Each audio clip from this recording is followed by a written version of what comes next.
الحمد لله نحمده ونستعينه ونستغفره ونؤمن به ونتوكل عليه ونعوذ بالله من شرور أنفسنا ومن سيئات أعمالنا من يهده الله فلا مضل له ومن يضلله فلا هادي له ونشهد أن لا إله إلا الله وحده لا شريك له ونشهد أن سيدنا مولانا محمدا عبده ورسوله أرسله بالحق بشيرا ونذيرا صلى الله تعالى عليه وعلى آله وأصحابه وبارك وسلم تسليما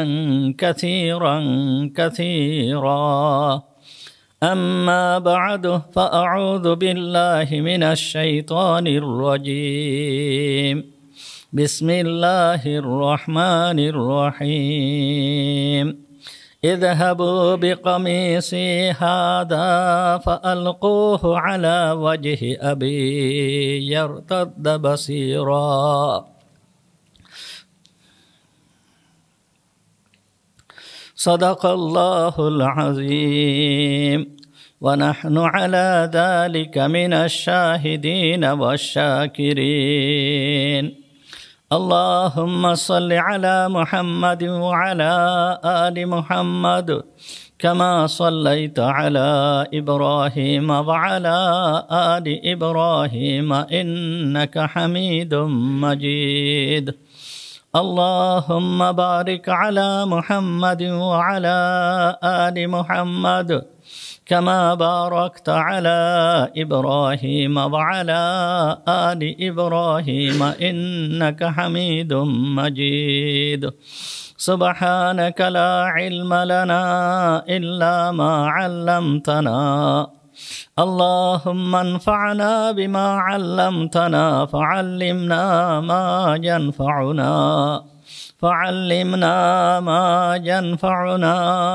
فعلمنا ما ينفعنا وزدنا علما رب اشرح لي صدري ويسر لي أمري واحلل عقدة من لساني يفقهوا قولي اللهم طهر قلوبنا عن غيرك ونور قلوبنا بنور معرفتك ربنا تقبل منا إنك أنت السميع العليم وتب علينا إنك أنت التواب الرحيم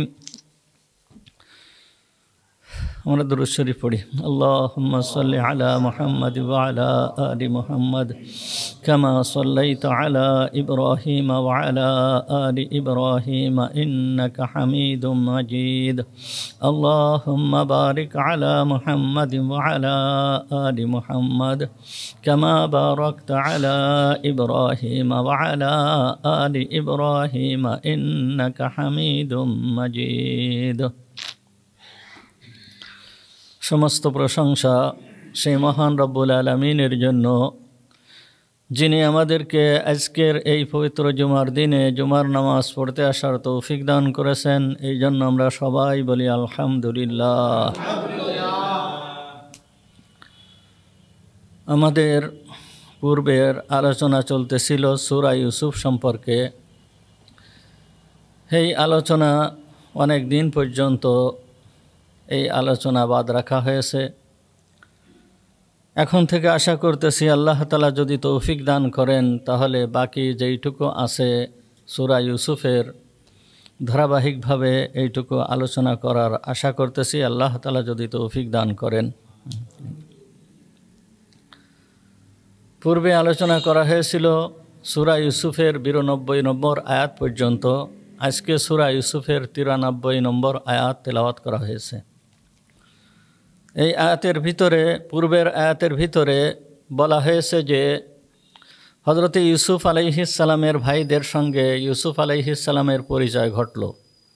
পরিচয় ঘটার পরে হযরতে ইউসুফ আলাইহিস সালাম ভাইদের কাছে পরিবারের সমস্ত অবস্থা শুনলেন, পিতার অবস্থা শুনলেন এবং অন্যান্য সমস্ত অবস্থা হযরত ইউসুফ আলাইহিস সালাম ভাইদের কাছে শুনলেন।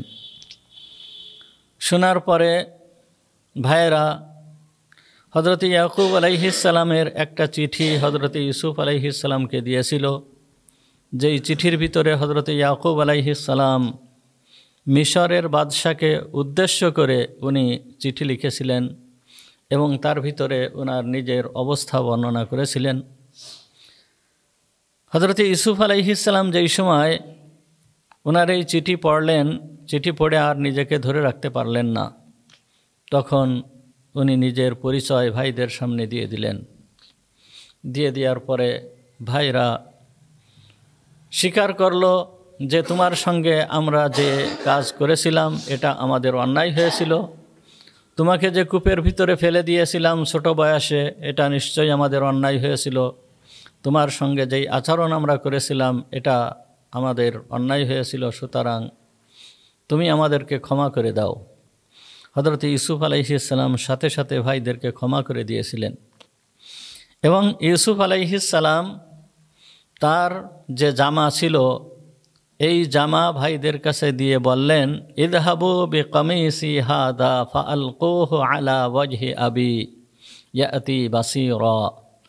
বললেন যে তোমরা আমার এই জামা নিয়ে যাও, এই জামা নিয়ে যেয়ে আমার আব্বার চেহারার উপরে এই জামা রেখে দাও। ইয়াতি বাসীরা, আমার আব্বা উনি পুনরায় দৃষ্টিশক্তি ফিরে পাবেন। ভাইয়েরা এই কথা শুনলো, শোনার পরে এরপরে এই জামা নিয়ে সেইখান থেকে রওনা হলো। তো ইউসুফ এই আয়াতের ভিতরে আল্লাহ তাআলা এই কমিসের কথা বলছেন, ইযহাবু বিকামিসি হাদা। ইউসুফ আলাইহিস সালাম বলতেছে যে তোমরা আমার এই জামা, এই কমিস, আমার এই জামা নিয়ে যাও। আগে আলোচনা করা হয়েছে যে এই জামার কথা এই সূরার ভিতরে কয়েকবার এসেছে। এইখানে তিনটে প্রসঙ্গে এই জামার দ্বারা হযরত ইউসুফ আলাইহিস সালামের তিনটে বিষয় এখানে তুলে ধরা হয়েছে। সেই তিনটা বিষয় আগে আলোচনা করা হয়েছে যে তিনটা বিষয় কি কি ছিল। তা এখানে প্রথম যে বিষয়টা ছিল এই ইউসুফ আলাইহিস সালামের যেই জামা, একই জামার মাধ্যমে ইউসুফ আলাইহিস সালাম যে মারা গিয়েছে এই সাক্ষী এই জামা হয়েছিল। আবার এই জামাটা ইউসুফ আলাইহিস সালাম যে বেঁচে আছে এই সাক্ষীও এই জামাটা হয়েছিল। এই জামাটাকে সাক্ষী হিসাবে তার ভাইয়েরা বাপের কাছে নিয়ে আসছে যে ইউসুফ আলাইহিস সালাম মারা গিয়েছে, তাকে বাঘে খেয়ে ফেলছে, এই দেখেন এই যে জামা, এই জামায় রক্ত মাখানো রয়েছে। তাহলে এইখানে মৃত্যুর সাক্ষী হিসাবে এই জামাকে উপস্থাপন করা হয়েছে। তো এই জামা যখন ইয়াকুব আলাইহিস সালামের হাতে গেল, হাতে যাওয়ার পরে ওই জামাটাকে খুব সুন্দর করে নাড়াচাড়ায় দেখলেন।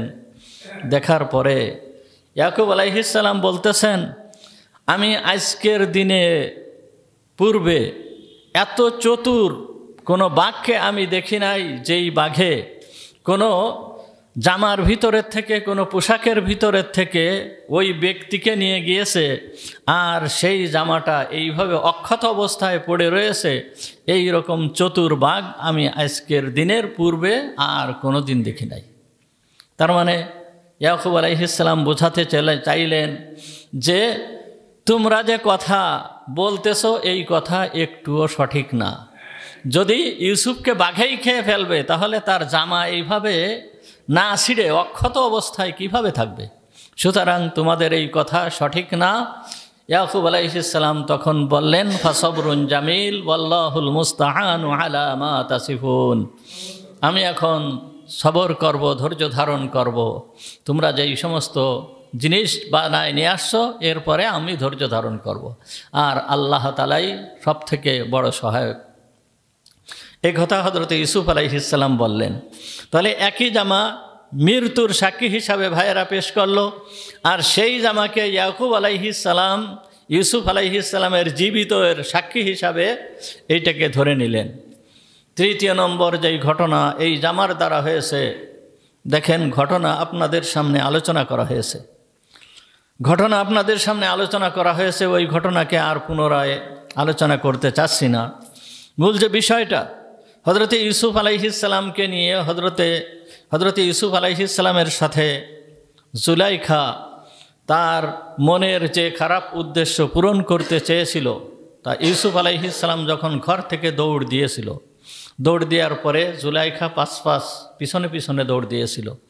দৌড় দিয়ে যাওয়ার পরে যেই সময় দরজার কাছে পৌঁছায়েছে, 7টা দরজা অতিক্রম করে যখন দরজার একেবারে শেষ দরজার 7ম নম্বর দরজার কাছে যখন পৌঁছায়েছে, তখন কি হলো, ঘটনা কি হলো, জুলাইখার স্বামীকে জুলাইখা এবং ইউসুফ দরজার কাছে দণ্ডায়মান পেলেন।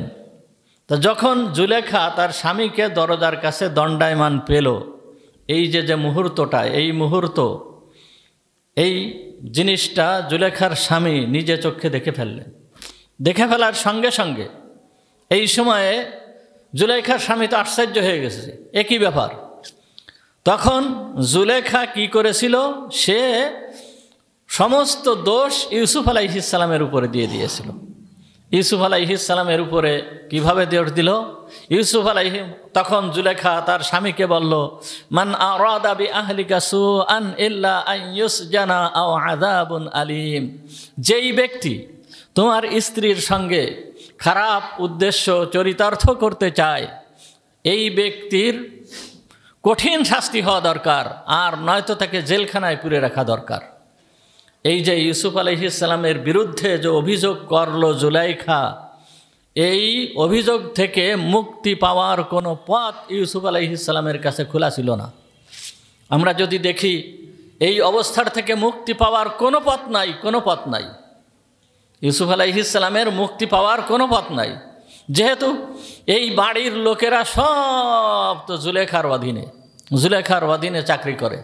তার যত ফোর্স, যত সৈনিক, যত যা আছে, যত সিকিউরিটি, সব জুলাইখার অধীনে। তার চাকর চাকরানি যত যা আছে সব জুলাইখার অধীনে।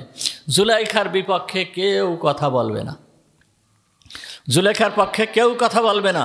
যেই আজিজে মিসর ও ইউসুফ আলাইহিসসালামকে এত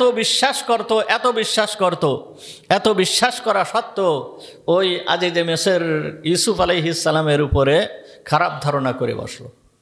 এই সময় ইউসুফ আলাইহিসসালামের বাঁচার কোনো পথ ছিল না। পবিত্রতা বর্ণনা করার কোনো পথ ইউসুফ আলাইহিসসালামের সামনে খোলা ছিল না। আল্লাহ তাআলা পথ বাইর করে দিলেন, এমন এক পথ বাইর করে দিলেন, এই জামার মাধ্যমে ইউসুফ আলাইহিসসালামের সেই পবিত্রতা বর্ণনা করে দিলেন। এটা ঘটনা আপনাদেরকে শোনানো হয়েছে। যখন ইউসুফ আলাইহিসসালামের কাছে ওই জুলেখা যখন এই কথা বলল যে সে দোষী, ইউসুফ দোষী, আর ইউসুফ আলাইহিসসালাম বলল যে ইউসুফ আলাইহিসসালাম যখন নিজের উপরে দোষ চলে আসছে, নিজে বাঁচার জন্য এখন কি করবে, ইউসুফ আলাইহিসসালাম বলল যে না, আমি দোষী নই। তখন আজিজে মিসর ইউসুফ আলাইহিসসালামকে বলেছিল, তুমি যে দোষী না তার প্রমাণ কি, তুমি প্রমাণ উপস্থাপন করো।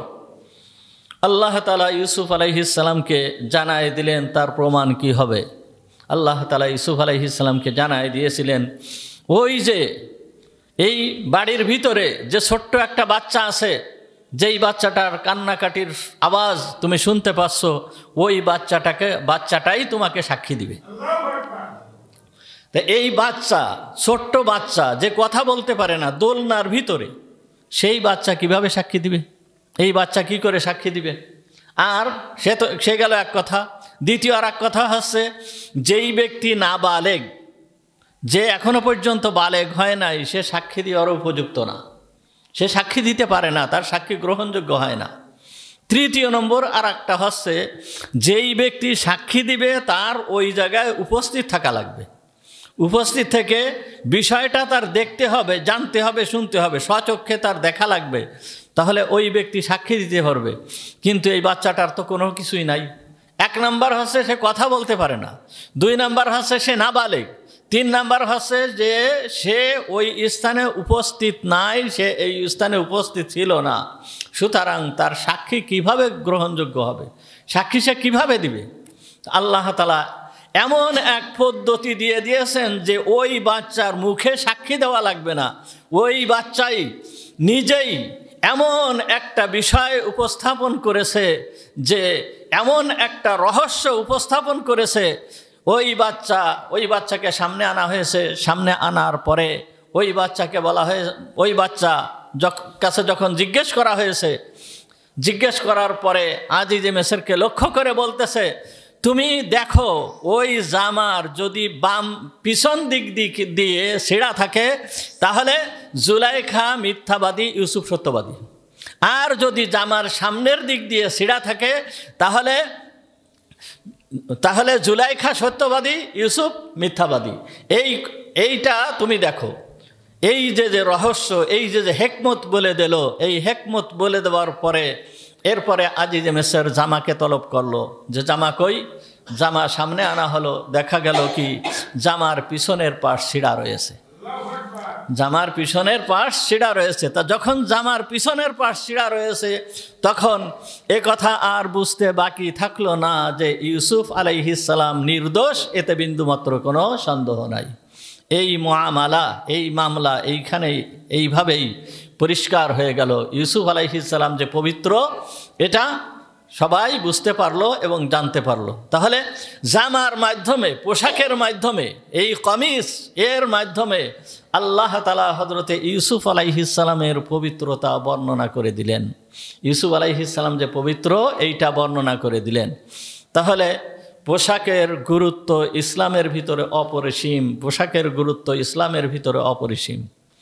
দেখেন আল্লাহ তাআলা যত নিয়ামত দান করেছেন আমাদেরকে, এই সমস্ত নিয়ামতের ভিতরের থেকে পোশাক একটা বড় ধরনের নিয়ামত। পোশাক একটা বড় ধরনের নিয়ামত।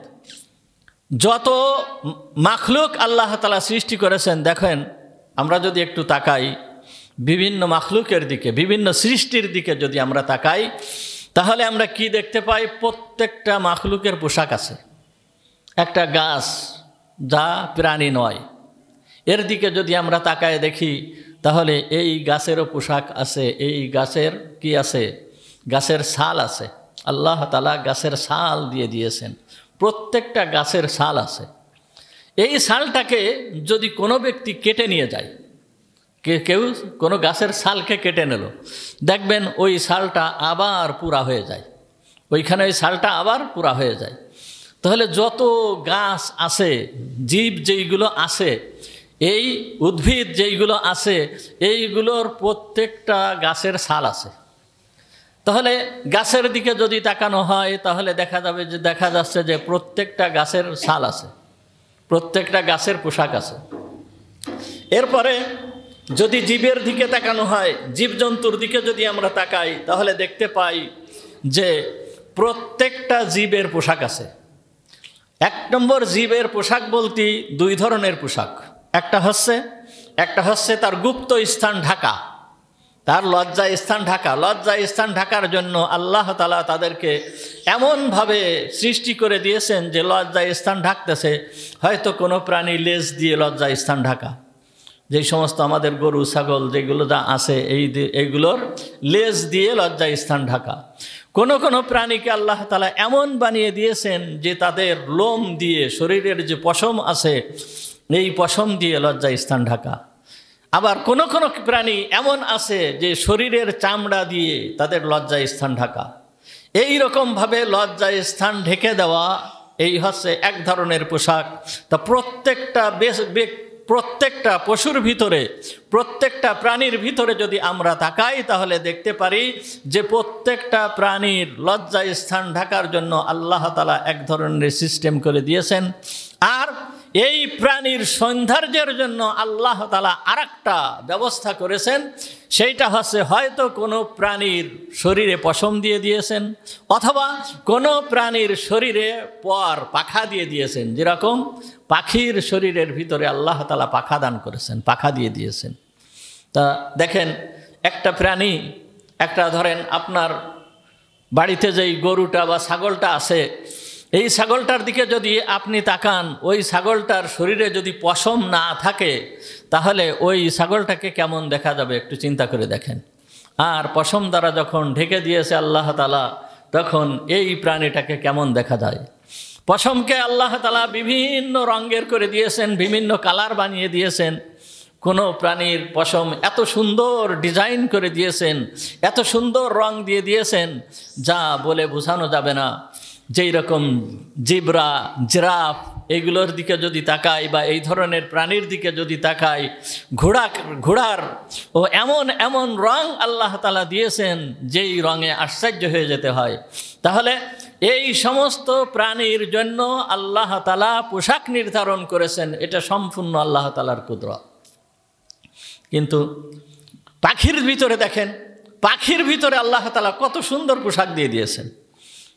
আপনার বাড়িতে যেই মোরগটা থাকে, এই মোরগটা যখন তার শরীরে এই পশম দিয়ে ঢাকা থাকে, পর দিয়ে ঢাকা থাকে, এই পরটা যখন লাল কালো বিভিন্ন ডিজাইনের হয়, তখন এই মোরগটাকে কেমন দেখা যায়, কত সুন্দর দেখা যায় এই মোরগটাকে। আর যদি এই মোরগটার পশম না থাকে, তখন ওই মোরগটার দিকে কি তাকানো যাবে? তাকানো যাবে না, ওই মোরগের দিকে তাকানো যাবে না। আল্লাহ তাআলা এই সমস্ত প্রাণীদেরকে পোশাক দিয়ে কত সুন্দরভাবে সুসজ্জিত করেছেন। ঠিক এই প্রাণীগুলোকে আল্লাহ তাআলা যে পোশাক দিয়েছেন, কোনো প্রাণীর নিজস্ব কোনো ক্ষমতা নাই যে এই প্রাণী নিজের ইচ্ছা মতো পোশাক বদলাতে পারে, পোশাক পাল্টাতে পারে। এই ক্ষমতা কিন্তু কোনো প্রাণীকে আল্লাহ তাআলা দেন নাই। গাছ বলেন, প্রাণী বলেন, পাখি বলেন, পশু বলেন, আল্লাহ তাআলা তাদের পোশাককে যেইভাবে দিয়ে দিয়েছেন সেইভাবেই তাদের পোশাক সেইটাই। হ্যাঁ, যখন কোনো প্রাণীর পোশাক খোলার দরকার হয়, পাল্টানোর দরকার হয়, এটা আল্লাহ তাআলা কুদরতিভাবে আল্লাহর কুদরতের মাধ্যমে এটাকে পাল্টায় দেন। কোনো প্রাণীর পশম পড়ে যাচ্ছে, আবার আরেকটা হচ্ছে, এটা আল্লাহর কুদরত। পশুর কোনো ব্যক্তিগত কোনো ক্ষমতা নাই এটাকে পাল্টানো বা এটাকে পরিবর্তন করার, কিন্তু ব্যক্তিগত কোনো ক্ষমতা নাই। আর আপনি আমি যদি তাকাই, আশরাফুল মাখলুকাত, আল্লাহর সৃষ্টির সেরা জীব মানুষ, যেই মানুষদেরকে সমস্ত মাখলুক থেকে শ্রেষ্ঠ করে সৃষ্টি করেছেন, এই মানুষের জন্য আল্লাহ তাআলা এমন পোশাক দিয়েছেন যে এক ধরনের পোশাক আল্লাহ তাআলা দেন নাই। এই মানুষের জন্য বিভিন্ন ধরনের পোশাক আল্লাহ তাআলা দান করেছেন, বিভিন্ন ধরনের পোশাক আল্লাহ তাআলা দান করেছেন। এটা সম্পূর্ণ আল্লাহর দান। এই পোশাক, এটা কার দান? আল্লাহ তাআলার দান। এই পোশাকগুলোকে আল্লাহ তাআলা দান করেছেন, আল্লাহ তাআলা দিয়েছেন এই পোশাক। কোরআন শরীফ পোশাক সম্পূর্ণ আল্লাহ তাআলার দান। এই পোশাক আল্লাহ তাআলাই দান করেছেন, আল্লাহ তাআলাই দিয়েছেন এই পোশাককে। সুতরাং আল্লাহ তাআলা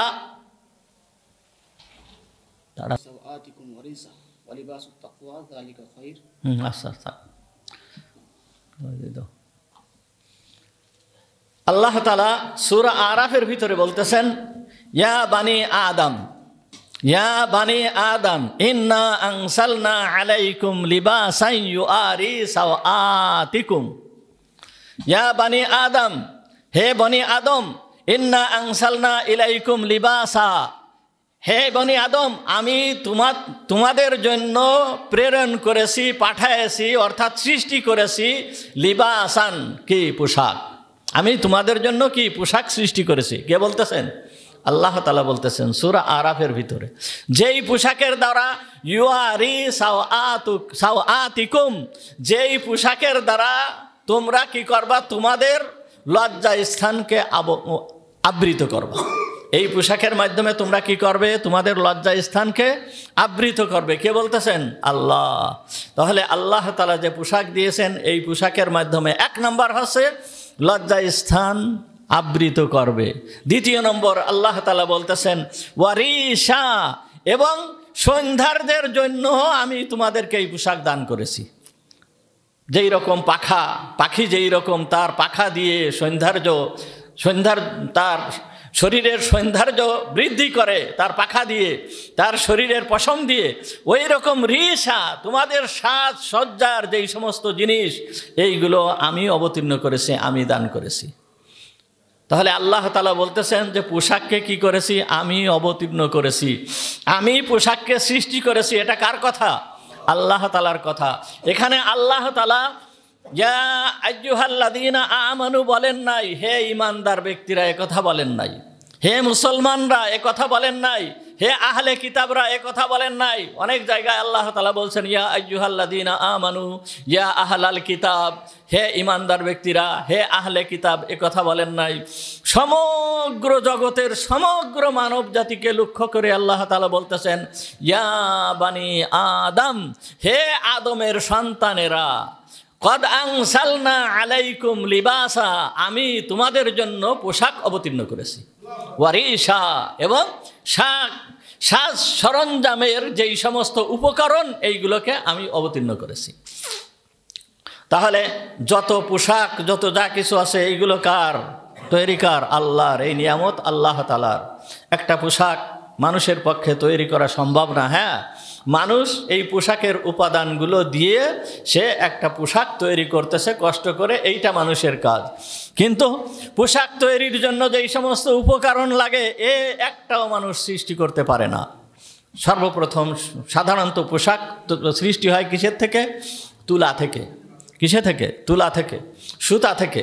এই যে তুলা, এই তুলা কি মানুষ কোনোদিন সৃষ্টি করতে পারবে? পারবে না। তুলা, তারপরে পোশাক তৈরি হয় কিসের থেকে? রেশমের থেকে।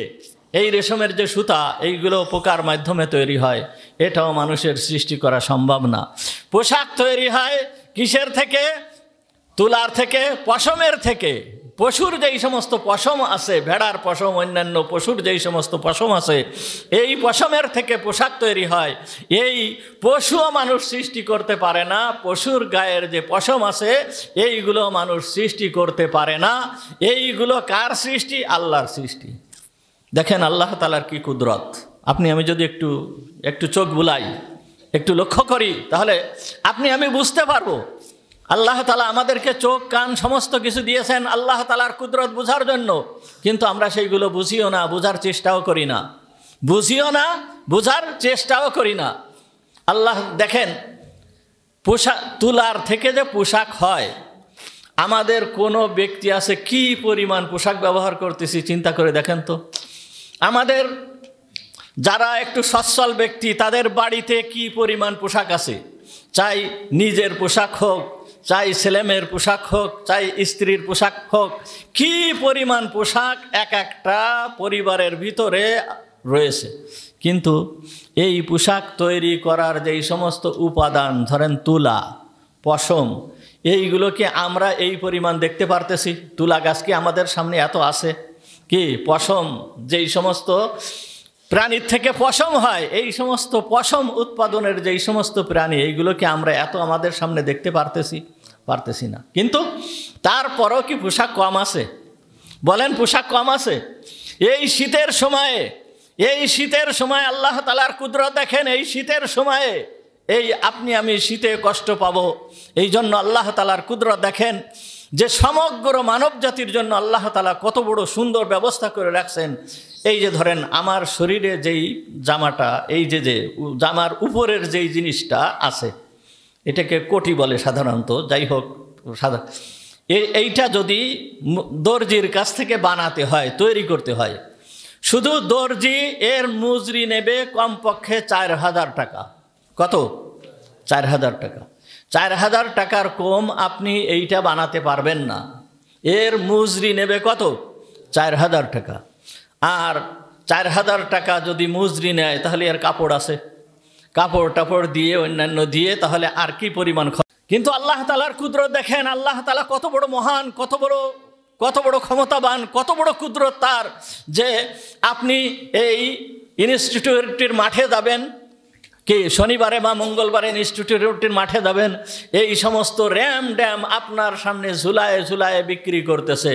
এই যে মাহফিল হয় সেইখানে যাবেন, আপনি ওই জায়গায় যায় দেখবেন মাত্র 600 টাকা, 700 টাকা, 800 টাকা, 900 টাকা এইগুলো বিক্রি করতেছে। কিভাবে সম্ভব এগুলো? এগুলো কিভাবে সম্ভব? একমাত্র আল্লাহর কুদরত ছাড়া আর কিছুই নয়, একমাত্র আল্লাহর কুদরত ছাড়া আর কিছুই নয়। আল্লাহ তাআলা কুদরতের মাধ্যমে এমন ব্যবস্থা করে দিয়েছেন, আপনার পোশাকের যে প্রয়োজন, শীতের সময় যে পোশাকের প্রয়োজন, এই পোশাক আপনার নাকের ডগায় এনে আল্লাহ তাআলা দিয়ে দিয়েছেন মাত্র 100 টাকা 200 টাকা দিয়ে। যেই পোশাকের মূল্য 10,000 টাকা 12,000 টাকা, এই পোশাকগুলোকে আল্লাহ তাআলা আপনার নাকের সামনে এনে দিয়েছেন। এমনকি ফেরি করে, হাতে করে ফেরি করে নিয়ে বিক্রি করে বেড়াচ্ছে যে এই পোশাক আপনি কিনবেন কিনা, শার্ট কিনবেন কিনা, সোয়েটার কিনবেন কিনা, এগুলোকে ফেরি করে বিক্রি করে বেড়াচ্ছে।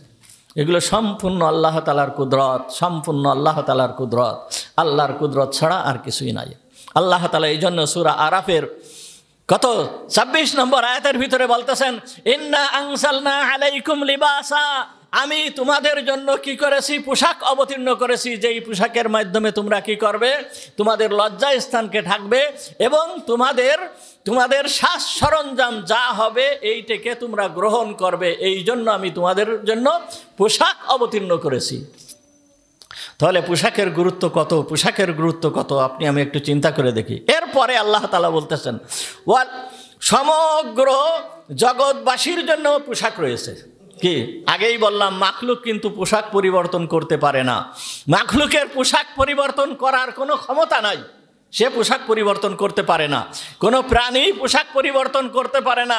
গরুতে পোশাক পরিবর্তন করতে পারে না, ছাগলে পোশাক পরিবর্তন করতে পারে না, গাছে পোশাক পরিবর্তন করতে পারে না।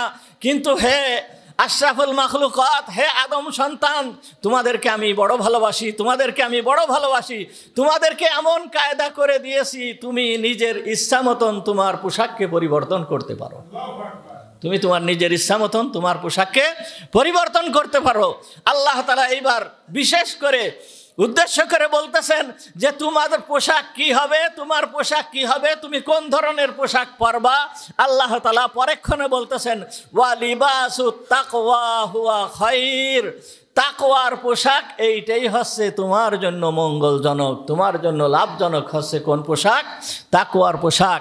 আল্লাহর নির্ধারিত যেই পোশাক, আল্লাহর রসুল যেই পোশাকের কথা বলেছেন, সাহাবা একরাম যেই সমস্ত পোশাক ব্যবহার করেছেন, এই পোশাকটাই হচ্ছে তোমার জন্য লাভজনক, তোমার জন্য মঙ্গলজনক।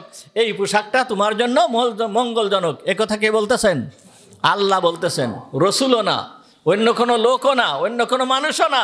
যেই আল্লাহ এই পোশাক অবতীর্ণ করেছেন সেই আল্লাহ বলতেছেন, লিবাসুত তাকওয়া হুয়া খায়র, তাকওয়ার পোশাক অর্থাৎ আল্লাহর মনোনীত যেই পোশাক, এই পোশাকটাই হচ্ছে তোমাদের জন্য উত্তম। সুতরাং সব ধরনের পোশাক আল্লাহ তাআলা সৃষ্টি করে দিয়েছেন। সুতরাং আপনি আমি মুসলমান হওয়া সত্ত্বেও সব ধরনের পোশাক আপনি আমি পরতে পারি না, সব ধরনের পোশাক আপনি আমি পরতে পারবো না। দেখেন, অনেক সময় আমরা মসজিদে অনেক লোক আসি, যারা নামাজ পড়তে আসি। আমি কাউকে কষ্ট দেওয়ার জন্য বলতেছি না, বোঝার জন্য বলতেছি। আপনারা একটু লক্ষ্য করবেন, বোঝার চেষ্টা করবেন। কাউকে কষ্ট দেওয়ার জন্য এই ধরনের কথা বলতেছি না, বোঝার জন্য। অনেক লোক আছে যে ধরেন মসজিদে আসছে, টুপি আনে নাই, টুপি ভুলে তুই আসছে, সেটা আলাদা কথা। কিন্তু এক শ্রেণীর লোক আছে, তারা টুপি ছাড়াই নামাজ পড়ে। সচরাচর অধিকাংশ সময় দেখা যায় যে তাদের টুপি কাছেই থাকে না। এখন যদি বলা হয়, ভাই আপনি টুপি মাথায় দিচ্ছেন না কেন, টুপি ছাড়া নামাজ পড়তেছেন কেন? তখন ওই ব্যক্তি বলতে থাকে যে আপনারা কি ইসলাম শুধু টুপির ভিতরে পেয়েছেন? টুপি না হলে নামাজ হয় না? কি টুপি না হলে নামাজ হয় না? টুপি না হলে নামাজ হয়। কি টুপি না হলে নামাজ হয়? টুপি না হলে নামাজ হয়, জামা না হলেও নামাজ হয়, শার্ট না গায়ে দিলেও নামাজ হয়। তো শার্টটা খুলে বাড়ি রেখে আসতেন, শার্টটা খুলে বাড়ি রেখে আসতেন। শার্ট না পরলেও তো নামাজ হয়। টুপি না থাকলে যে এইরকম নামাজ হয়, শার্ট না পরলেও তো নামাজ হয়। তা শার্টটা বাড়ি খুলে রেখে আসতেন। এই সমস্ত ব্যাপারে কথাবার্তা নেই, কিন্তু বলে কি যে টুপি না হলে কি নামাজ হয় না? আপনারা ইসলাম কি শুধুমাত্র টুপি দাড়ির ভিতরে পেয়েছেন? ইসলাম টুপি দাড়ির ভিতরে পায় নাই, কিন্তু টুপি দাড়ি ইসলামের একটা অংশ। টুপি দাড়ি ইসলামের একটা অংশ। একটা জয়ীফ হাদিস, একটা মাউজু হাদিস, একটা মন গড়া হাদিস, এই রকম কোনো হাদিস দেখাতে পারবেন না কেউ কোনো সময় যে মুহাম্মাদুর রাসূলুল্লাহ সাল্লাল্লাহু আলাইহি ওয়াসাল্লাম খালি মাথায় থাকছেন। খালি মাথায় কোনো জায়গায় সফর করেছেন, কোনো সভা সমিতি মজলিসে খালি মাথায় হুজুর আকরাম সাল্লাল্লাহু আলাইহি ওয়াসাল্লাম থাকছেন, নামাজের ভিতরে খালি মাথায় থাকছেন, এই রকম একটা হাদিসও পাওয়া যাবে না। সমগ্র হাদিস গ্রন্থ ঘুটেও একটা হাদিস পাওয়া যাবে না। সুতরাং টুপিটাও ইসলামী একটা লিবাস, টুপিটাও কি ইসলামের একটা পোশাক। এর ভিতরে অনেক গুরুত্ব রয়েছে, অনেক গুরুত্ব রয়েছে। এই জন্য আল্লাহ তাআলা বলতেছেন লিবাসুত তাকওয়া হুয়া খায়র। এখন লিবাসুত তাকওয়া কাকে বলে? তাকওয়ার পোশাক কাকে বলে? তাকওয়ার পোশাক অনেকে মনে করে কি গোল পাঞ্জাবি ইসলামের পোশাক, ফাড়া পাঞ্জাবি ইসলামের পোশাক। এই নিয়ে মতদ্বন্দ্ব অনেক কিছু, কোনো মতদ্বন্দ্বের কোনো ব্যাপার নেই। যেই এলাকার লোকেরা, যেই এলাকার নেককার লোকেরা যেইটাকে ইসলামী পোশাক মনে করে পরিধান করে, ওইটাই হচ্ছে ইসলামী পোশাক। অর্থাৎ মুহাম্মাদুর রাসূলুল্লাহ সাল্লাল্লাহু আলাইহি ওয়াসাল্লাম কোনো সময় একটা চাদর গায়ে দিয়েছেন, কোনো সময় একটা চাদর পরিধান করেছেন, কোনো সময় পাঞ্জাবি পরিধান করেছেন, পায়জামা লুঙ্গি পরিধান করেছেন। এই সমস্ত বহুত হাদিসে হুজুর আকরাম সাল্লাল্লাহু আলাইহি ওয়াসাল্লামের পোশাকের বিভিন্ন বর্ণনা আছে। তা উলামায়ে কেরাম আলেমগণ যেই পোশাকটাকে ইসলামী পোশাক বলছে, এইটাই ইসলামী পোশাক। ফাড়া পাঞ্জামি, গোল পাঞ্জামি এই বলে কোনো কথা নেই। যে কোনো ধরনের পায়জামা পাঞ্জামি এটা ইসলামী পোশাক। টুপি ইসলামের পোশাক। টুপি যেই ধরনের হোক না কেন, টুপি যেই ধরনের হোক না কেন, টুপি এটা কি ইসলামের পোশাক। এতটুকু যথেষ্ট। এতটুকু যদি আমরা পালন করি তাহলে এইটা ইসলামী পোশাক হবে। আর এই ইসলামী পোশাকের গুরুত্ব অনেক বেশি, গুরুত্ব অনেক বেশি। দেখেন, আপনার কোনো একটা ছেলে বা আপনার কোনো একটা মেয়ে, এই আপনার ছেলে বা আপনার একটা মেয়েকে আপনি সুন্দর একটা ড্রেস কিনে দিয়েছেন। এই ড্রেসটা এমন একটা ড্রেস, দেখা গেল কি যে আপনি কোনো জায়গায় ঘুরতেছেন, ঘুরতে ঘুরতে হঠাৎ করে অনেক ছেলে মেয়ে আসে, কিন্তু সেই ছেলে মেয়ের ভিতরে আপনার ছেলে বা আপনার মেয়েকে যেই ড্রেসটা দিয়েছেন, ওই ড্রেসটা কোনো একটা ছেলে বা কোনো একটা মেয়ের গায়ে আপনি দেখছেন। দেখার সাথে সাথেই এই এতগুলো ছেলে মেয়ের ভিতরের থেকে আপনার নজরটা যাবে ওই ছেলেটা বা ওই মেয়েটার দিকে, যে এটা তো আমার ছেলের ড্রেস, এটা কি আমার ছেলের পোশাক, এটা তো আমার মেয়ের পোশাক। নজর যাবে কি যাবে না? অবশ্যই যাবে, অবশ্যই যাবে। মহান রব্বুল আলামিন, মহান রব্বুল আলামিন আহকামুল হাকিমিন, যেই রব এই আমাদেরকে সৃষ্টি করেছেন, যেই রব এই পোশাককে দিয়েছেন, এই রব সমস্ত জগতের মানুষকে কি দেখতেছেন না? কি দেখেন না? সদা সর্বদা দেখেন, সব সময় দেখেন, সর্ব অবস্থায় দেখেন। তা এই রব যখন দেখে যে আমার হাবিবের পোশাকের মতন কার পোশাক আছে, তখন ওই ব্যক্তির ভিতরে রবের নজর যাবে কি যাবে না বলেন? অবশ্যই যাবে, অবশ্যই যাবে। এর ভিতরে বিন্দুমাত্র সন্দেহ নেই। আপনাদেরকে একটা ঘটনা আমি শোনাইছি, আজকে আবারও একটু শোনাচ্ছি বোঝানোর জন্য। একবার একজন বাদশাহ, উনি রওনা হয়েছেন, চলতেছেন, ওনার সাথে ওনার যেই সমস্ত উজির টুজির আছে, সৈন্য আছে, এগুলো সব নিয়ে রওনা হয়েছেন। তো যখন চলতেছেন হঠাৎ করে দেখে পথিমধ্যে একজন পাগল দাঁড়িয়ে আছে। আর ওই যে বাদশাহ যাচ্ছে তার সৈন্য নিয়ে, লোকজন নিয়ে, ওই পাগল দাঁড়ায় দাঁড়ায় দেখতেছে। আর আগের যুগের রাজা বাদশারা একটু সতর্ক হতো, সমস্ত দিকে তাদের লক্ষ্য থাকতো।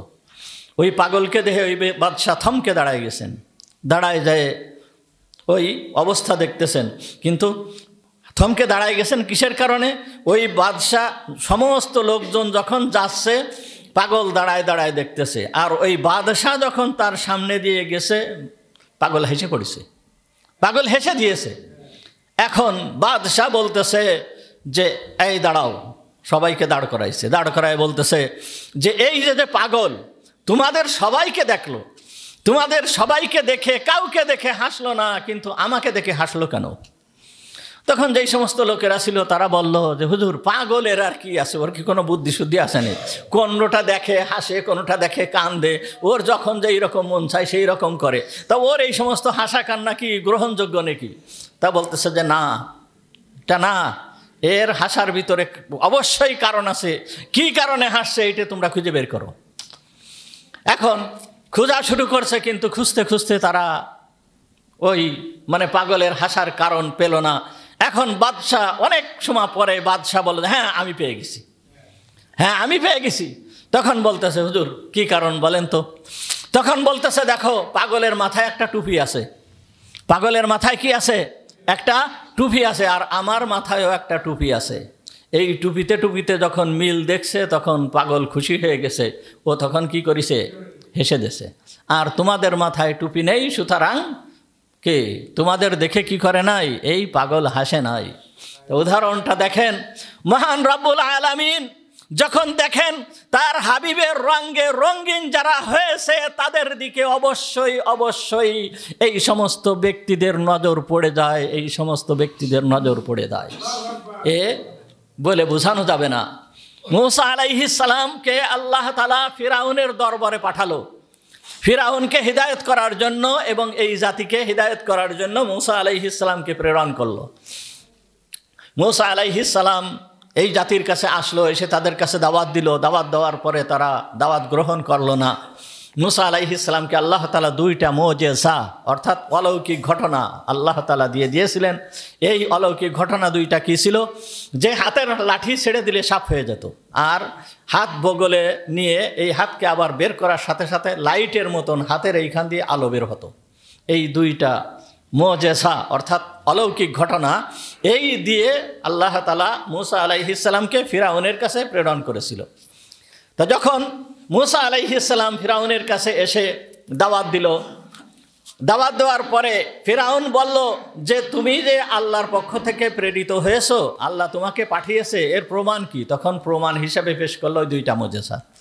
তখন ফিরাউন তার দরবারে তার এই রাষ্ট্রের ভিতরে যত জাদুকর আছে সমস্ত জাদুকরদেরকে একত্রিত করলো। সে বলল যে তুমি যে হাতের লাঠি ছেড়ে দিলে সাপ হয়ে যায়, এটাকে তুমি মুজিজা হিসাবে দেখাচ্ছ, আমার যত জাদুকর আছে এগুলো এরা পারে। সুতরাং তুমি যে লাঠিকে ছেড়ে দিলে সাপ হয়ে যায় এটা দেখাচ্ছ, এইটা প্রমাণ, এটা আমি মানি না, আমার জাদুকররাও এগুলো পারে। তখন সমস্ত জাদুকরদেরকে ডাকিছিল। তিনটা বর্ণনা আছে জাদুকরের সংখ্যা কত ছিল। একটা বর্ণনা আছে 36,000, আর একটা বর্ণনা আছে মনে হয় খুব সম্ভব 48,000, আর একটা বর্ণনা আছে 72,000 জাদুকর।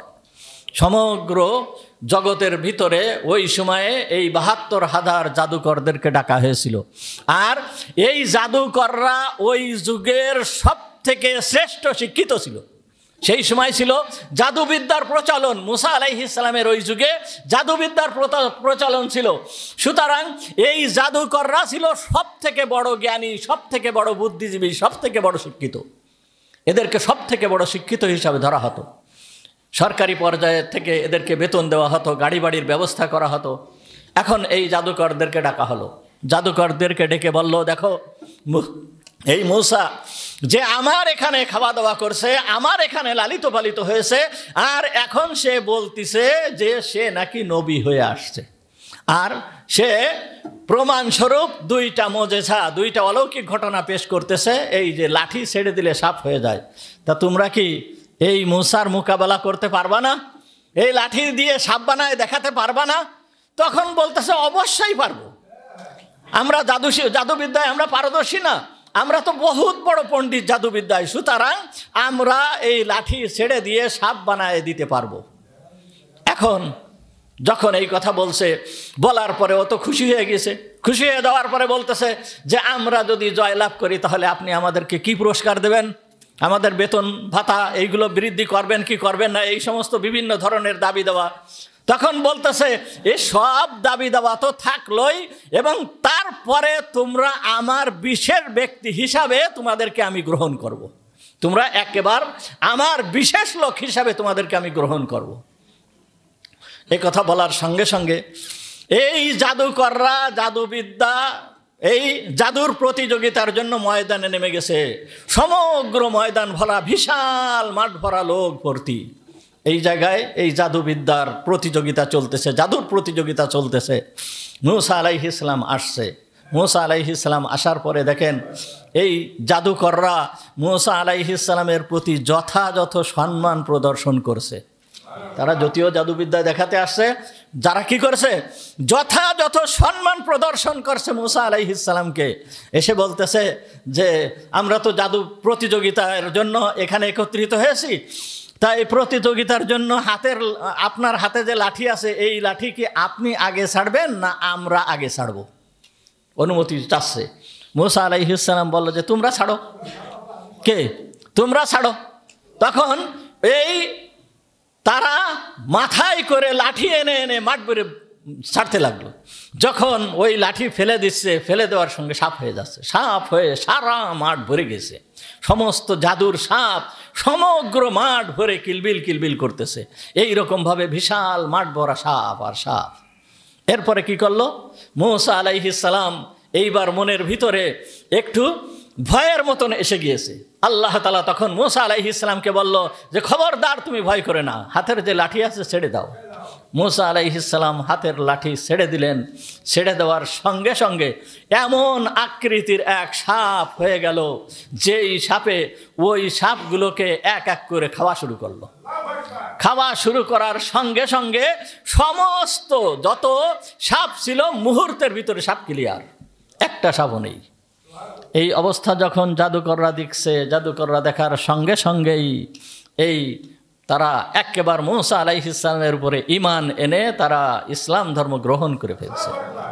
তো যখন মুসা আলাইহিস সালামের পরে ঈমান আনছে, ঈমান গ্রহণ করে ফেলছে, তখন ফিরাউন বলেছিল যে আমি তোমাদেরকে এমন শাস্তি দিব যে বিপরীত দিক থেকে তোমাদের হাত এবং পা কেটে দেব, ডান হাত বাম পা কেটে দেব এবং তোমাদেরকে শুলিতে চড়াবো। কেন তোমরা আমার অনুমতি না নিয়ে তার দিনকে গ্রহণ করে ফেললে? এই যে ৭০,০০০ জাদুকর তার দিনকে, মুসা আলাইহিস সালামের দিনকে গ্রহণ করেছিল, এর কারণ কি ছিল জানেন? এর কারণ ছিল, একটা কারণ ছিল। সেই কারণটা ছিল এই জাদুকররা যখন ময়দানে নামছে, ময়দানে জাদুর প্রতিযোগিতার জন্য নামছে, তখন মুসা আলাইহিস সালামের যেই পোশাক, এই রকম পোশাক জাদুকররা পরে আসছে। এই মুসা আলাইহিস সালামের পোশাকের মতন পোশাক এই জাদুকররা পরে আসছে। পরে আসার পরে আল্লাহ তাআলা ওই যে যেই কথা বললাম, আল্লাহ তাআলার এই পোশাকের দিকে তার হাবিব, তার রসুল কালিমুল্লাহ মুসার যেই পোশাক আর ওই পোশাকে মিল দেখছে, ওদের মনের ভিতরে পরিবর্তন ঘটায় দিয়েছে। সর্বপ্রথম পরিবর্তন ঘটাইছে মুসা আলাইহিস সালামের প্রতি সম্মান প্রদর্শন করেছে। আর এইভাবে এই সমস্ত লোক কি করছে? ইসলাম গ্রহণ করে ফেলেছে। এই ৭২,০০০ জাদুকর সব ইসলাম গ্রহণ করে ফেলছে। কিসের কারণে? নবীর রঙে রঙিন হওয়ার কারণে, নবীর পোশাকের মতন পোশাক হওয়ার কারণে এইভাবে দিন গ্রহণ হয়ে গেছে। সুতরাং পোশাকের আলাদা একটা মর্যাদা আছে, পোশাকের আলাদা একটা মর্যাদা আছে। আল্লাহ তাআলা কি করেন? আল্লাহওয়ালাদের যেই সমস্ত কাজগুলো আছে, আল্লাহওয়ালা ব্যক্তিরা, রসুলরা, সাহাবিরা, আলেমরা, এই সমস্ত রসুল, এরা তো সব রসুলের অনুসরণ করে। তো রসুলের অনুসরণে যেই কাজ আছে, এই কাজগুলোকে আল্লাহ তাআলা বেশি পছন্দ করেন, এদের প্রতি বেশি সন্তুষ্ট হন, এদের প্রতি বেশি রাজি হয়ে যায়। দেখেন, যেই সময় মক্কা বিজয় হয়েছে, মক্কা বিজয় যেই সময় হয়ে গিয়েছে, মক্কা বিজয় হয়ে যাওয়ার পরে মুহাম্মদুর রাসূলুল্লাহ সাল্লাল্লাহু আলাইহি ওয়াসাল্লাম হযরতে বিলাল রাদিয়াল্লাহু তাআলা আনহুকে নির্দেশ দিলেন, বিলাল কাবার উপরে ওঠো, তুমি কাবা শরীফের উপরে ওঠো এবং কাবা শরীফের উপরে উঠে আজান শুরু করে দাও, আজান দাও, আল্লাহু আকবার, আল্লাহু আকবার, আল্লাহু আকবার, আল্লাহু আকবার। এই আজান তুমি নামাজের পূর্বে আজান দাও, আজান দেওয়া শুরু করো।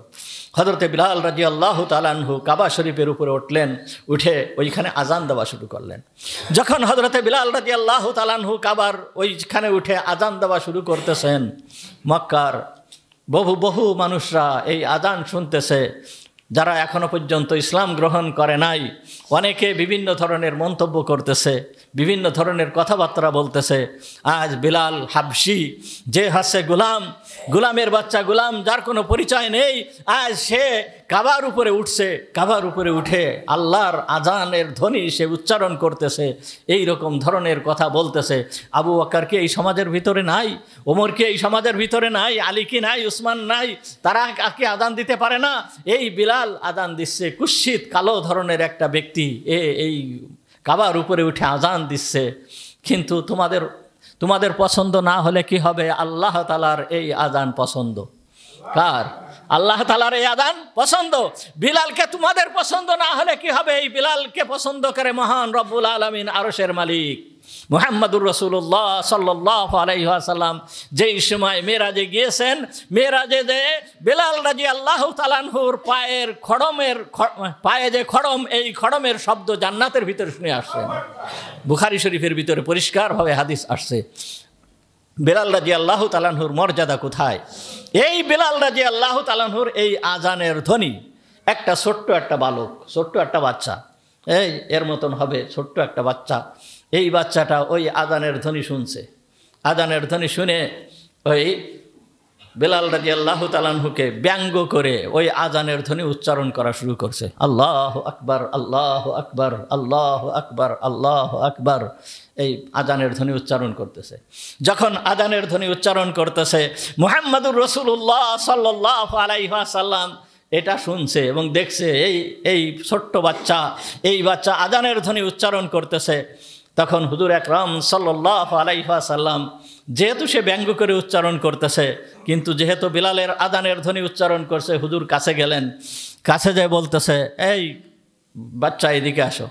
যখন হুজুর একথা বলছে, ও তো ভয় পেয়ে গেছে যে কি জানি হুজুর আমাকে কি করে, না জানি আমাকে কতল করে দেয় কিনা। এখন তো ক্ষমতা মুহাম্মাদের হাতে, এখন তো ক্ষমতা মুহাম্মাদের হাতে, আমাকে কতল করে দেয় কিনা, এই জন্য ভয় পেয়ে গেছে। তা বলতেছে যে তোমার কোনো ভয় নাই, তুমি কি বললে, ওই যে কি পড়তেছিলে একটু পড়ো তো। তখন ভয়ে কি বলবে হুজুর, মানে ও তো ব্যঙ্গ করে বলছে, এখন ও বলতে বাধ্য হয়েছে যে এরপরে ওই আজানের ধ্বনি আবার মোটামুটি ওই শোনাইছে। শোনানোর পরে মুহাম্মদুর রাসূলুল্লাহ সাল্লাল্লাহু আলাইহি ওয়াসাল্লাম এই বাচ্চার মাথায় হাত দিলেন, হাত দিয়ে তার সমস্ত শরীর এইভাবে মুছে দিলেন। মুছে দেওয়ার পরে ওই বাচ্চা বলতেছে যে আমার ভিতরের থেকে যেন কি সম্পূর্ণ বের হয়ে চলে গেল।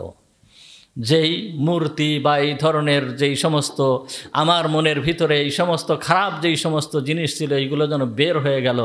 তখন ওই বাচ্চা বলতেছে, আমি তখন বললাম যে হুজুর আপনি আমাকে আপনার দিনকে গ্রহণ করায় দেন। তখন ওই বাচ্চা ওই দিনকে গ্রহণ করলো। এই বাচ্চা সাহাবীর নাম ছিল হযরতে আবু মাহজুরা রাদিয়াল্লাহু তাআলা আনহু। কি নাম? আবু মাহজুরা রাদিয়াল্লাহু তাআলা আনহু। হুজুর আকরাম সাল্লাল্লাহু আলাইহি ওয়াসাল্লাম মক্কা বিজয়ের পরে এই মক্কাকে ওই অবস্থায় রেখে যখন মক্কা ছেড়ে মদিনায় চলে গেলেন, তখন এই আবু মাহজুরা রাদিয়াল্লাহু তাআলা আনহুকে এই কাবা ঘরের মুয়াজ্জিন নিযুক্ত করে, এই মুয়াজ্জিনই ছিল হযরতে আবু মাহজুরা রাদিয়াল্লাহু তাআলা আনহু। সুতরাং দেখেন, আল্লাহর যেই কাজটা, যেই কর্মটা, আপনার আমার যেই কাজটা আল্লাহর একটু পছন্দ হয়ে যায়, এর মাধ্যমে আল্লাহ তাআলা কোথা থেকে কোথায় নিয়ে যায় এ বলে বোঝানো যাবে না। সুতরাং পোশাকের গুরুত্ব অনেক বেশি, পোশাকের গুরুত্ব অনেক বেশি। এই জন্য হযরত ইউসুফ আলাইহিস সালাম তার ভাইদেরকে বললেন, ইযহাবু বিকামিসি হাযা ফাআলকুহু আলা ওয়াজহি আবি ইয়াতি বাসীরা। তোমরা আমার এই পোশাককে নিয়ে, আমার এই জামাকে নিয়ে কোথায় চলে যাও? বাড়িতে চলে যাও। বাড়িতে যেয়ে আমার আব্বার চেহারার উপরে রেখে দাও, আমার আব্বার দৃষ্টিশক্তি ফিরে চলে আসবে। ওয়া আখিরু দাওয়ানা আলহামদুলিল্লাহ।